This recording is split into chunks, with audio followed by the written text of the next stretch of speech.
बहू कहाँ मर गई? अंदर से आवाज। जिंदा हूँ माँ जी। तो फिर मेरी चाय क्यों अभी तक नहीं आई? कब से पूजा करके बैठी हूँ। ला रही हूँ माँ जी। बहू चाय के साथ भजिया भी ले आई। सास ने कहा तेल का खिलाकर क्या मारोगी? बहू ने कहा ठीक है माँ जी, ले जाती हूँ। सास ने कहा रहने दे, अब बना दिया है तो खा लेती हूँ। सास ने भजिया उठाई और कहा कितनी गंदी भजिया बनाई है तुमने। बहू, माँ जी कपड़े धोने हैं, मैं जाती हूँ। बहू दरवाजे के पास छिपकर खड़ी हो गई। सास भजिया पर टूट पड़ी और पूरी भजिया खत्म कर दी। बहू मुस्कुराई और काम पर लग गई। दोपहर के खाने का वक्त हुआ। सास ने फिर आवाज लगाई, कुछ खाने को मिलेगा बहू? बहू ने आवाज नहीं दी। सास फिर चिल्लाई, भूखे मारोगी क्या? बहू आई, सामने खिचड़ी रख दी। सास गुस्से से, ये क्या है? मुझे इसे नहीं खाना, इसे ले जाओ। बहू ने कहा आपको डॉक्टर ने दिन में खिचड़ी खाने को कहा है, खाना तो पड़ेगा ही। सास मुंह बनाते हुए, हाँ तू तो मेरी माँ बन जा। बहू फिर मुस्कुराई चली गई। आज इनके घर पूजा थी। बहू सुबह 4 बजे से उठ गई। पहले स्नान किया, फिर फूल लाई, माला बनाई, रसोई साफ की, पकवान और भोज बनाया। सुबह के 10 बज गए। अब सास भी उठ चुकी थी। बहू अब पंडित जी के साथ भगवान के वस्त्र तैयार कर रही थी। आज ऑफिस की छुट्टी भी थी। उनके पति भी घर पर थे। पूजा शुरू हुई। सास चिल्लाती, बहू ये नहीं है, वो नहीं है। बहू दौड़ी दौड़ी आती और सब करती। अब दोपहर के 3 बज गए थे। आरती की तैयारी चल रही थी। पंडित जी ने सबको आरती के लिए बुलाया और सबके हाथों में थाली दी। जैसे ही बहू ने थाली पकड़ी, थाली हाथों से गिर पड़ी। शायद भोज बनाते हुए बहू के हाथों में तेल लग गया था, जिसे वो पूछना भूल गई थी। सारे लोग तरह तरह की बातें करने लगे। कैसी बहू है, कुछ नहीं आता, एक काम भी ठीक से नहीं कर सकती, ना जाने कैसी बहू उठा लाए, एक आरती की थाली भी संभाल नहीं सकती। उसके पति भी गुस्सा हो गए और सास चुप रही, कुछ नहीं कहा, बस यही बोल के छोड़ दिया, सीख रही है, सब सीख जाएगी धीरे धीरे। अब सबको खाना परोसा जाने लगा। बहू दौड़ दौड़ के खाना देती, फिर पानी लाती। करीब 70-80 लोग हो गए थे। इधर 2 नौकर और बहू अकेली, फिर भी वहाँ सारा काम बहुत ही अच्छे तरीके से करती। अब उसकी सास और कुछ आस पड़ोस के लोग खाने पर बैठे। बहू ने खाना परोसना शुरू किया। सबको खाना दे दिया।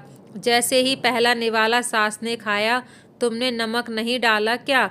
एक काम ठीक से नहीं करती, पता नहीं मेरे बाद कैसे ये घर संभालोगी। आसपास वालों को तो जानते ही हो ना साहब, ना वो सब बहाना ढूंढते हैं नुक्स निकालने का। फिर वो सब शुरू हो गए, ऐसा खाना है, ऐसी बहू है, ये वो वगैरह वगैरह। दिन का खाना हो चुका था।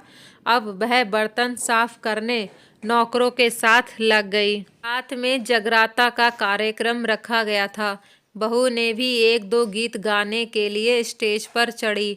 सास जोर से चिल्लाई, मेरी नाक मत कटा देना, गाना नहीं आता तो मत गा, वापस आ जा। बहू मुस्कुराई और गाने लगी। सबने उसके गाने की तारीफ की, पर सास मुंह फुलाते हुए बोली, इससे अच्छा तो मैं गाती थी जवानी में, तुझे तो कुछ भी नहीं आता। बहू मुस्कुराई और चली गई। अब रात का खाना खिलाया जा रहा था। उसके पति के ऑफिस के दोस्त साइड में ही ड्रिंक करने लगे। उसका पति चिल्लाता, थोड़ा बर्फ लाओ, तो सास चिल्लाती, यहाँ दाल नहीं है। फिर चिल्लाता, कोल्ड ड्रिंक नहीं है, पापड़ ले आओ। इधर उधर आखिरी में उसके पति की शराब गिर पड़ी उसके एक दोस्त पर और बोतल टूट गई। पति गुस्से में 2 झापड़ अपनी पति को लगाते हुए कहता है, जाहिल कहेंगी, देखकर नहीं कर सकती, तुझे इतना भी काम नहीं आता। सारे लोग देखने लगे। उसकी पत्नी रोते हुए कमरे की तरफ दौड़ी। फिर उसके दोस्त ने कहा, क्या यार, पूरा मूड खराब कर दिया, यहाँ नहीं बुलाया होता तो हम कहीं और पार्टी कर लेते। कैसी अनपढ़ गंवार बीवी ला रखी है तूने, उसे तो मेहमानों की इज्जत और काम करना तक नहीं आता।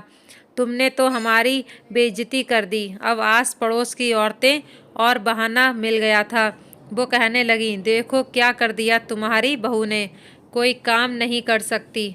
मैं तो कहती हूँ अपने बेटे की दूसरी शादी करा दो, छुटकारा पाओ इस गवार से। सास उठी और अपने बेटे के पास जाकर उसे थप्पड़ मारा और कहा, अरे नालायक, तुमने तो बहू को मारा, तेरी हिम्मत कैसे हुई, तेरी टांग तोड़ दूंगी। उसके बेटे के दोस्त कुछ कहने ही वाले थे कि उसकी माँ ने घूरते हुए कहा, चुप, बिल्कुल चुप।